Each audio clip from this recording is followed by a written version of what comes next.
Hey everyone, Dana here. What do button, mitten, and certain have in common? They all are words that have one or more T's that I don't pronounce. I have received several comments about the fact that sometimes in some words I drop the T's and replace them instead with a glottal stop. And some of these comments that I've gotten have been quite nice, and of course some of them, well, not so nice.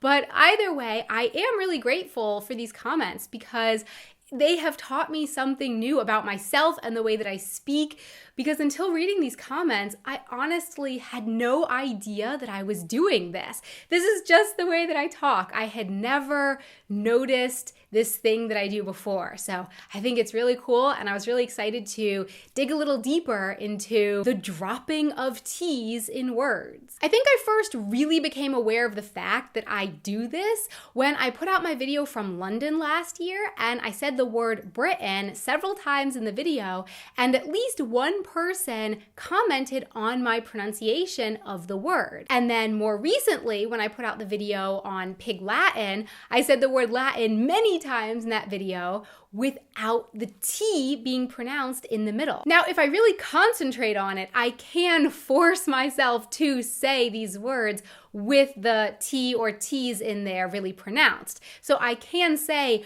Britain, kitten, mitten. But when I'm in the flow of conversation, that is just not what comes naturally to me. What comes naturally is mitten, kitten, and Britain. And if I really try to force myself to say a sentence with that word, with the T's in there stressed, like if I really force myself to say, where's my it's really hard to do it. Where's my mitten? If I really force myself to do that, it just feels fake. It doesn't feel like a natural conversation. And I don't know, maybe to people watching or listening, if you hear me say, where's my mitten? Maybe to you that sounds completely natural and normal, but to me, it really feels so forced and just completely unnatural for me to say that. But if I hear other people saying, where's my mitten, with the T's in there, it doesn't sound weird to me. It only feels weird when I try to say it. So why do I do this? Well, as some of you might know, including the people who commented with something like, you're an American. Americans don't drop their T's. Why are you dropping your T's? Americans don't do that. In some parts of the UK, it is more common for people to drop their T's in some words. And so at first, one might think that perhaps I picked up this whole T dropping habit after moving over here to Europe, that I picked it up from over here. So while I was in the US, I decided to ask my parents about this, see if they do this T dropping thing as well. And I started with my mom, and the conversation went pretty much something like this. You know, Mom, I've read in some comments on my YouTube videos, people have noticed that I drop my T's in some words. And I wanted to know, do you do this? And she was like, yes, I have noticed that you do that. And I said, so, where'd this come from? Do you drop your T's when you say the word button, for example? And she was like, I don't know where you picked that up. No, I say button. Wait a second.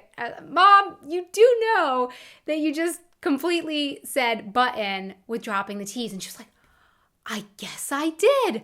Button. Yeah. I guess I do drop my T's. And so with that, we confirmed two things. One, that she does drop her T's just like me in words like button, mitten, kitten, and that she had absolutely no idea that she was doing it, didn't realize it, did watch my videos, I guess, and realize that I was doing it and had a mental thought like, I noticed my daughter's doing that. I wonder where she got that from, but never realized that she herself was also doing it. I just find this so fascinating.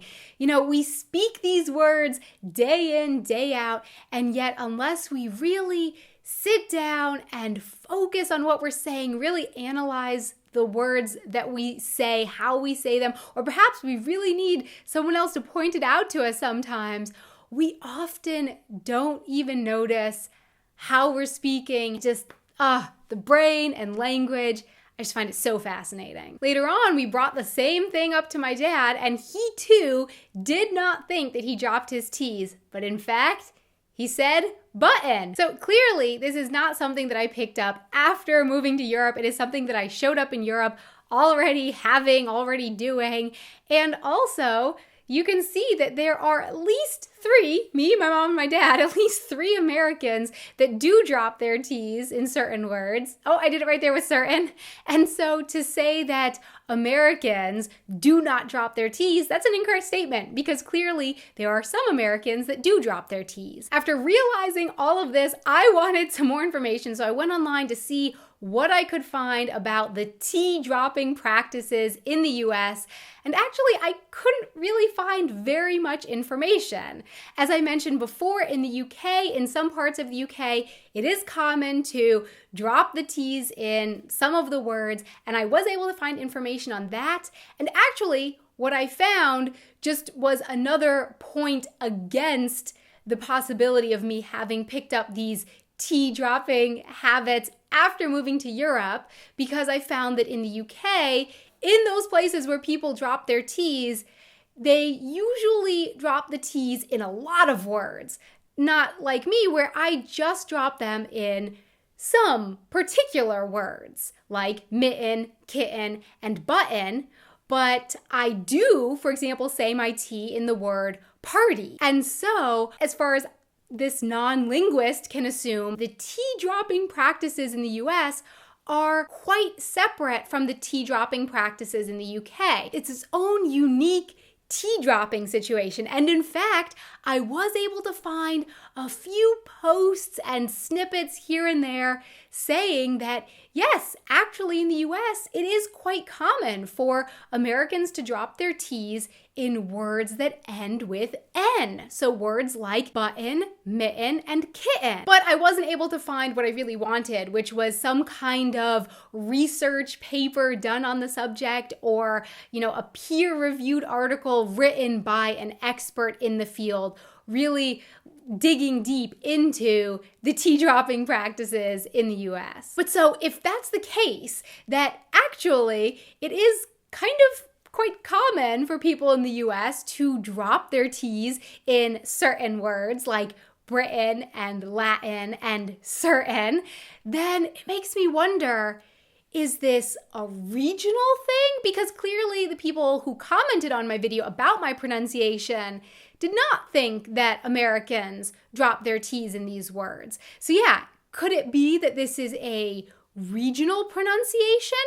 Or maybe a generational pronunciation?